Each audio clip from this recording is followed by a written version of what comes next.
The mist clung to the tombstones like ghostly fingers as John Miller swept his lantern across the forgotten corner of Oakwood Cemetery. 30 years as the town's gravedigger had hardened him to death's presence, but something about tonight felt different. The small gold band gleamed against the gray granite, abandoned or perhaps deliberately placed. When he lifted it, the inscription inside froze his blood, "Forever yours, Elizabeth." His sister's name, his sister who disappeared 20 years ago without a trace. The wedding ring shouldn't exist, Elizabeth had never married.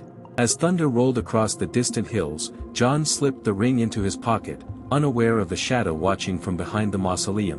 Don't forget to subscribe so you won't miss what happens next in this chilling mystery. John Miller had been Oakwood's gravedigger since before most of the town could remember.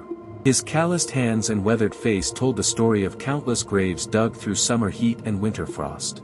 The locals respected him with that peculiar mix of gratitude and distance reserved for those who handle death's practicalities. He lived alone in a small cottage at the cemetery's edge, a place most townsfolk avoided after dark. Elizabeth's disappearance had carved a hollow inside him that 20 years hadn't filled. She was his younger sister, bright and full of dreams that stretched beyond their small town. They'd planned to leave together once he'd saved enough money. But then she vanished one autumn evening, and the sheriff's half-hearted investigation yielded nothing.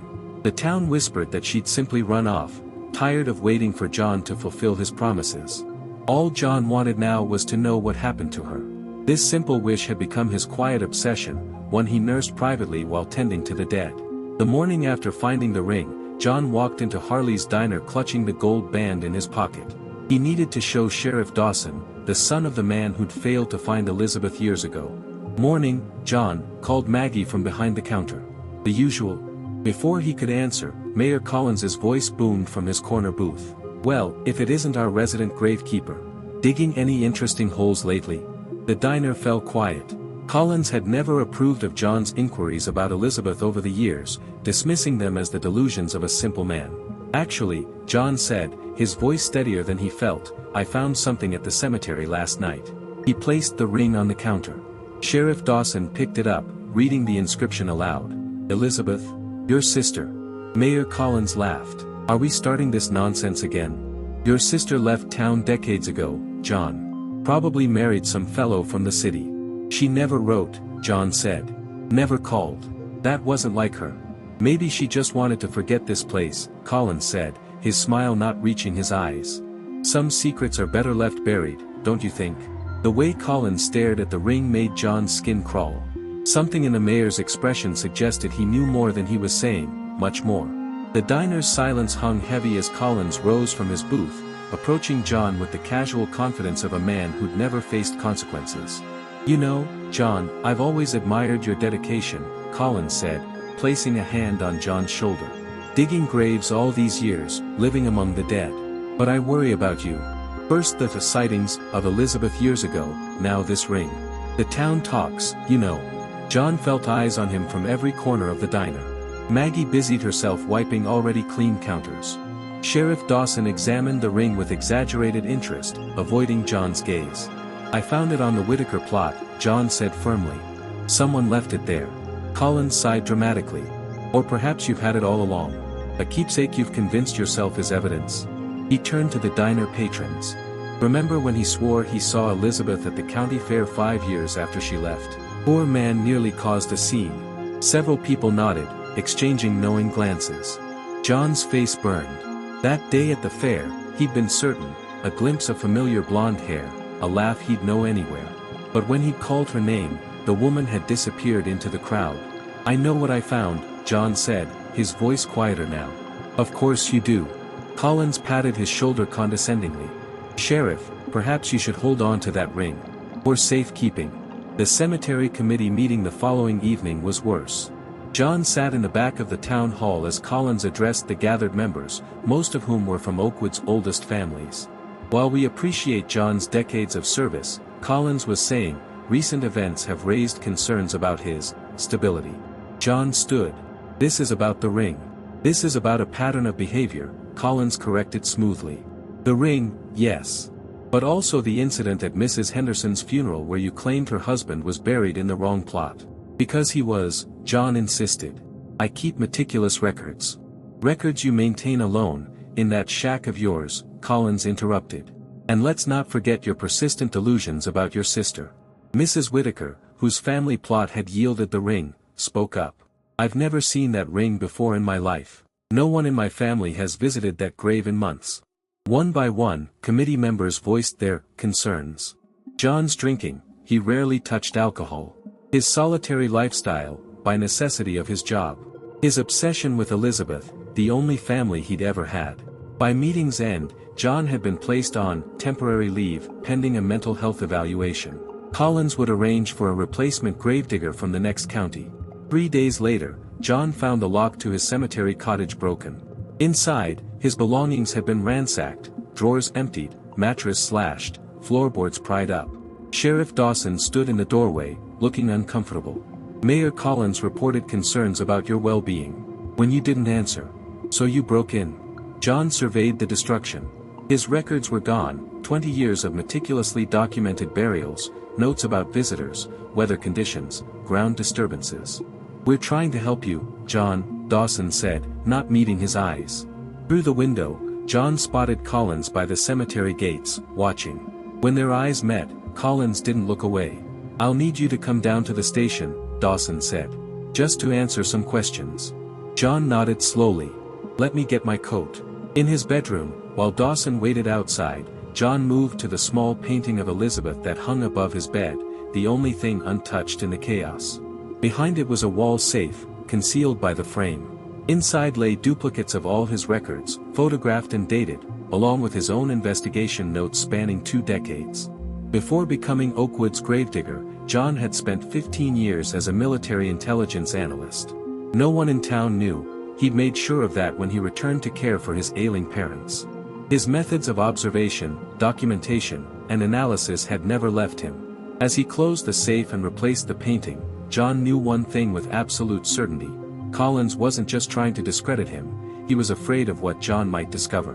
The county judge, Eleanor Blackwood, watched from her courthouse window as John was escorted to the sheriff's car. She picked up her phone and dialed a number. "It's happening again. Keep an eye on Collins." The interrogation room at the Oakwood Sheriff Station smelled of stale coffee and industrial cleaner. John sat with his hands folded on the metal table, watching Sheriff Dawson flip through a thin folder. The clock on the wall ticked loudly in the silence. "You understand why you're here, right?" Dawson finally asked, not looking up. "Because Mayor Collins wants me here," John replied evenly. Dawson sighed. "Look, John. I've known you most of my life. You've always been different. But lately. Different how?" John interrupted. "Because I live alone. Because I talk about my sister. Because you're making accusations against respected members of this community based on a ring you claim to have found." Dawson leaned forward. "A ring nobody else has seen." John's mind raced through his options. 20 years of military intelligence work had taught him to recognize when he was being cornered. This wasn't just about discrediting him, it was about erasing evidence. "I'd like to make a phone call," John said. "This isn't an arrest," Dawson replied. "You're free to go anytime." "Then I'm leaving." John stood up. "John," Dawson's voice hardened. "Mayor Collins is concerned about your mental state. He suggested we consider a 72-hour psychiatric hold." And there it was. The threat had been made explicit. On what grounds? John kept his voice steady, though his heart raced. "You've been exhibiting paranoid behavior, making unfounded accusations, trespassing on private property to check graves without authorization. That's my job." "Not anymore. You're on leave, remember." Dawson closed the folder. "Look, take some time. Get some help. Then maybe we can talk about you coming back." John nodded slowly. "May I go now?" Dawson hesitated, then nodded. "For now." As John walked out of the station, he spotted Mayor Collins's black SUV parked across the street. Collins wasn't inside, but the message was clear: he was being watched. Instead of heading home, John walked to the public library. He needed a computer that wasn't his own, and he needed to activate resources he hadn't touched in years. The elderly librarian, Mrs. Patel, smiled as he entered. "John. Haven't seen you in here for ages. Need to check my email," he said with a casual smile. "My internet's down." "Of course, dear. Computer 3 is free." John sat at the terminal and opened a browser. He navigated to what appeared to be a weather forecasting forum but entered a specific sequence of characters in the search field. The page refreshed to a login screen that wouldn't look suspicious to anyone glancing over his shoulder. His fingers hesitated over the keyboard. Using this system meant reconnecting with a past he'd left behind. But Elizabeth deserved justice, and something in Oakwood was very wrong. He entered his old credentials and was surprised when they still worked. A simple message interface appeared. John typed quickly. Need assistance. Possible conspiracy in Oakwood. Local officials involved. Evidence being destroyed. Requesting remote backup and data recovery.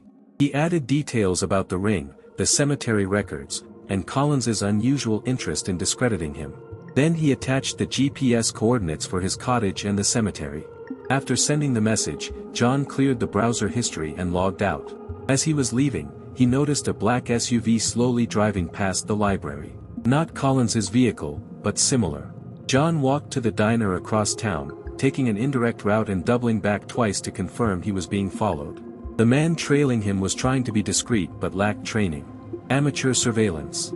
At the diner, John took a booth with a view of both the entrance and the back door. He ordered coffee and pulled out a small notebook, appearing to anyone watching like a man simply passing time. His phone buzzed with a text from an unknown number. Package delivered to requested location. Confirmation, Echo, 7, Delta. The old authentication code made John smile grimly. His former colleagues had received his message and acted quickly. Now he needed to get back to his cottage without being intercepted. As John sipped his coffee, Judge Eleanor Blackwood entered the diner. She ordered coffee to go, then seemingly noticed John by chance. Mr. Harmon, she said, approaching his table. May I join you for a moment? John gestured to the seat across from him. The judge was in her 60s, with sharp eyes that missed nothing. Difficult day? She asked quietly. You could say that. She nodded, then placed her handbag on the table between them, blocking the view from the window. With one hand, she slid a small USB drive across the table. John palmed it smoothly. The county records office keeps digital backups of all cemetery plots and deeds, she said in a normal conversational tone. Fascinating historical resource. John understood immediately. I've always appreciated local history. The backups go back 30 years, she continued, including the period when Mayor Collins was just starting his real estate development company. John's pulse quickened. That would be interesting reading. Judge Blackwood stood. Your cottage might not be secure right now. The Historical Society has private research rooms. My clerk can let you in the back entrance. As she left, she added loudly enough for others to hear, do consider that vacation, Mr. Harmon. Stress can do terrible things to one's perspective. John waited 15 minutes before leaving. The man who had been following him was now sitting at the counter, pretending to read a newspaper. John walked directly past him and out the front door, making no attempt to hide his destination as he headed toward the Historical Society building. The follower took the bait, trailing John at a distance. At the Historical Society, John entered through the front door, nodded to the receptionist, then slipped out through a side corridor that connected to the courthouse. The judge's clerk was waiting and quickly ushered him into a small research room with a computer. Judge Blackwood said you might need privacy, the young man said, locking the door behind them. There's a back exit that leads to the parking garage. I'll come get you in 2 hours. Alone, John inserted the USB drive and began reviewing its contents. The files contained not just cemetery records but also land transactions, zoning changes, and property transfers dating back to when Collins first became involved in town politics. A pattern quickly emerged. Over the past 25 years, Collins had systematically acquired land around Oakwood, often at suspiciously low prices. Several properties had been purchased from families shortly after deaths, including land adjacent to the cemetery where Elizabeth was buried. John cross-referenced the property records with his own notes. In 3 cases, families had sold valuable land to Collins after unexpected deaths of family members. All 3 deceased had been buried in the north section of the cemetery, the same section where John had found the wedding ring. Then he found it, a death certificate for Margaret Whittaker, dated 1997. According to the official record, she had died of heart failure at age 42. But the Whittaker plot where John had found the ring belonged to a different branch of the family. Margaret wasn't buried there. John searched further and discovered Margaret Whittaker had been married to James Collins, the mayor's brother, for less than a year before her death. After she died, Her family's extensive farmland had been sold to Collins Development for a fraction of its value. The wedding ring with "Forever, Margaret" inscribed inside suddenly made sense. It wasn't just evidence of a forgotten love, it was evidence of a connection Collins had worked hard to erase. John photographed the documents with his phone, then copied additional files to the USB drive. He needed to get this information to someone who could act on it without Collins's interference. As he worked, his phone buzzed with another message from his former colleagues: "Surveillance confirmed on your location. Extraction team on standby. Evidence secure in cloud storage." John smiled grimly.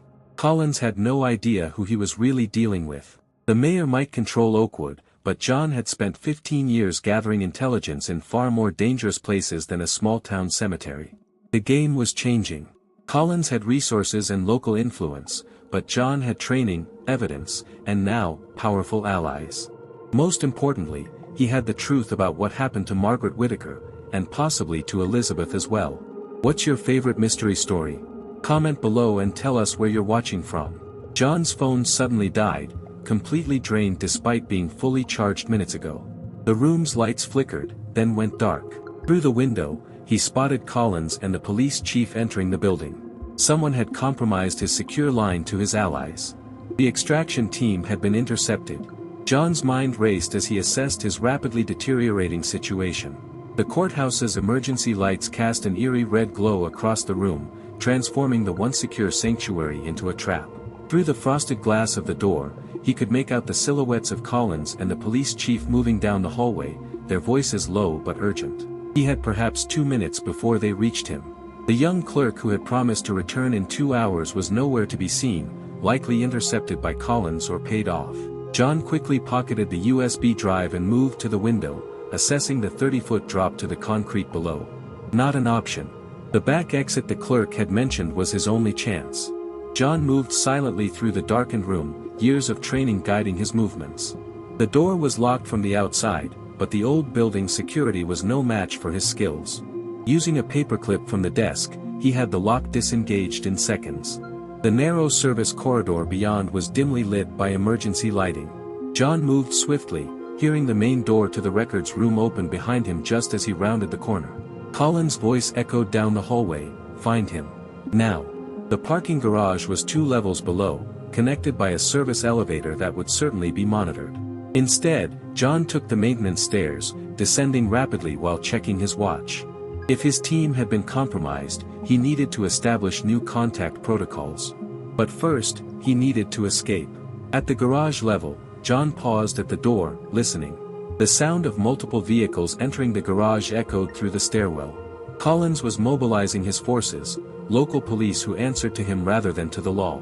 John waited until the vehicles passed, then slipped through the door into the shadows between parked cars. His rental car would be watched.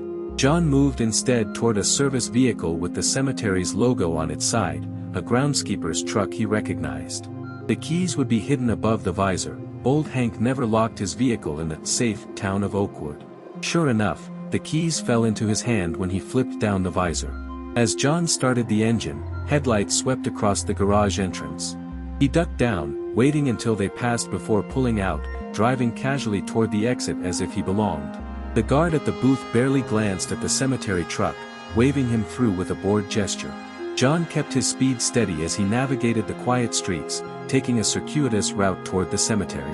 If Collins controlled the police, the cemetery was the last place they'd expect him to go. As he drove, John activated his backup phone, a prepaid device he'd purchased when he first arrived in Oakwood, anticipating trouble. He sent a coded message to his former agency contact, "Package secured. Primary extraction compromised. Proceeding to secondary location." The response came almost immediately, "Acknowledged. Assets redirected. Maintain position at secondary until 0200. John checked the time, 11:47 p.m. Just over 2 hours to hold out at the cemetery before his extraction team could reach him. 2 hours in which Collins would be hunting him through every street in Oakwood. The cemetery gates were locked for the night, but John knew the maintenance entrance at the rear of the property. He parked the truck in its usual spot beside the groundskeeper's shed and moved on foot through the familiar grounds, using the tombstones as cover.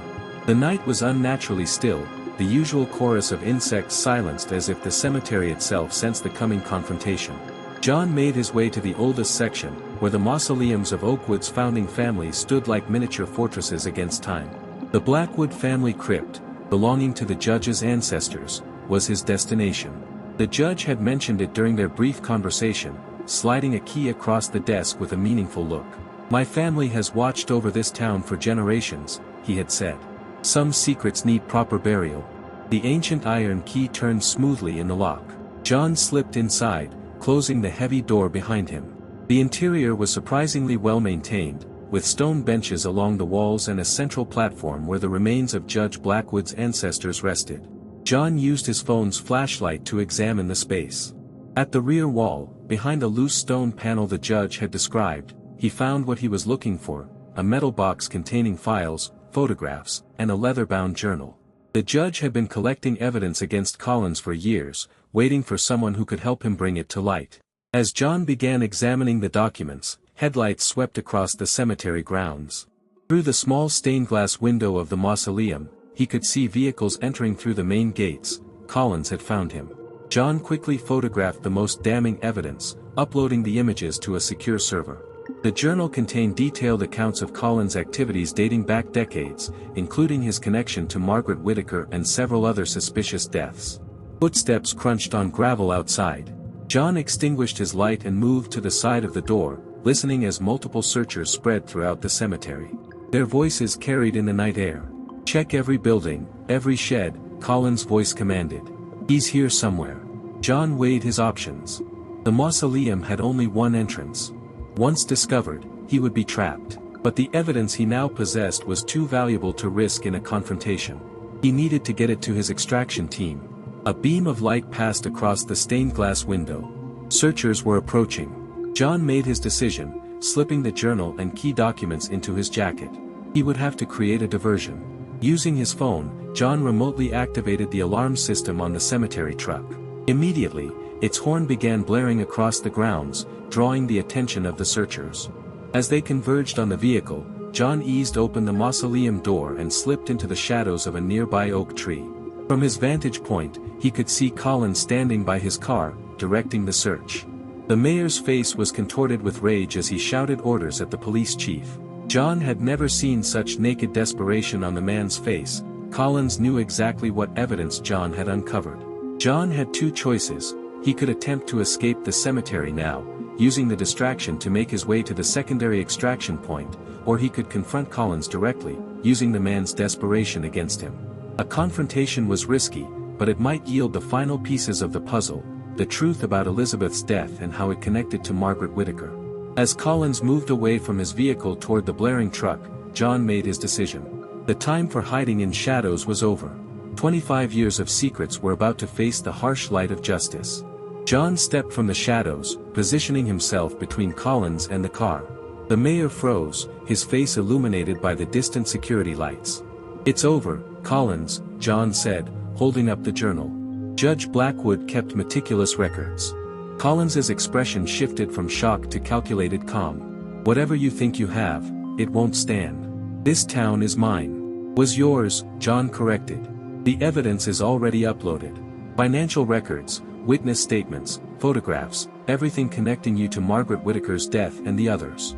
The police chief approached, hand hovering near his weapon. Collins raised a hand to stop him. "This is a misunderstanding, Chief. Our friend here is trespassing on sacred ground." "Tell him about Elizabeth," John pressed. "Tell him how she discovered your arrangement with the mining company. How the environmental report she was preparing would have cost you millions." Collins's facade cracked. Elizabeth was naive. She didn't understand how things work in the real world. "She understood perfectly," John replied. "That's why you arranged her accident. Just like Margaret Whittaker 20 years earlier when she threatened to expose your first land grab." The police chief looked between them, uncertainty evident in his posture. "Mayor, what's he talking about?" Collins lunged suddenly, not at John but toward his car. John anticipated the move, tackling him before he could reach inside. They struggled on the gravel path, Collins fighting with the desperate strength of a cornered animal. "You have no idea what I've built here," Collins hissed. "What I've done for this town." "What you've done to this town," John corrected, pinning him down. The police chief pulled them apart, his allegiance visibly wavering as other officers arrived at the scene. "Chief," John said, "there's a gun in his car. Registered to Margaret Whitaker's husband. The same gun that killed Judge Blackwood tonight." The chief's eyes widened. "Judge Blackwood is dead?" "Check the hunting lodge," John said. "Collins shot him after the judge contacted me." Collins's composure shattered completely. "You can't prove anything. This town needs me. Who'll bring the jobs back if I'm gone? Who'll keep this place from becoming another forgotten dot on the map?" The chief cautiously approached Collins's car, shining his flashlight through the window. His expression hardened as he spotted something on the passenger seat. "Cuff him," he ordered one of his officers. As they led Collins away, the mayor's desperate gaze locked onto John. "You don't even live here anymore. You left. What gives you the right to come back and destroy everything?" "I came back because Elizabeth deserved justice," John replied. "And so did Margaret, and everyone else you've hurt." Dawn broke over the cemetery as state police arrived. John handed over the evidence, watching as they catalogued the contents of the Blackwood mausoleum. The journal alone contained enough to ensure Collins would never walk free again. Yet victory felt hollow. Judge Blackwood was dead.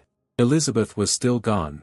The town would recover from Collins's corruption, but some wounds would never fully heal. As John prepared to leave, the police chief approached him. "The state's attorney wants to talk to you. There'll be a grand jury, trials, this isn't over." "I know," John replied. "For what it's worth," the chief added, "not everyone was blind to what was happening. Some of us just didn't know how deep it went, or how to fight it." John nodded, understanding the chief's position. Justice had come to Oakridge, but at a terrible cost. As he walked through the cemetery gates, he glanced back at the weathered tombstones, silent witnesses to both the town's darkest secrets and, finally, their revelation. 3 months after the Collins case rocked Oakridge to its core, John found himself settling into a new rhythm. He decided to stay, renting a small cottage on the outskirts of town. The Gravedigger's cottage, as locals called it, though John was no longer digging graves. Instead, he'd taken a position with the county prosecutor's office, helping build cases against Collins's remaining associates. Each morning, he walked through the cemetery on his way to town. The path had become a ritual of remembrance rather than grief. Elizabeth's grave now bore fresh flowers weekly, not just from him, but from others whose lives she'd touched. The town was healing. New leadership had emerged, committed to transparency. The environmental report Elizabeth had prepared was finally published, forcing the mining company to implement costly but necessary safeguards. Today, as John passed the Blackwood mausoleum, he noticed something unusual, a small envelope tucked against the door. His name was written on it in elegant, unfamiliar handwriting. Inside was a newspaper clipping from a town 3 counties over. Another suspicious accident, another corporate cover-up. At the bottom, a handwritten note, "Some patterns repeat themselves. If you're truly seeking justice, look here next." John studied the clipping, a familiar tension returning to his shoulders. He'd thought this chapter closed, but perhaps his work in Oakridge was just the beginning. If you enjoyed this mysterious journey, please subscribe and like this video. Share your thoughts in the comments. Who do you think left that note for John?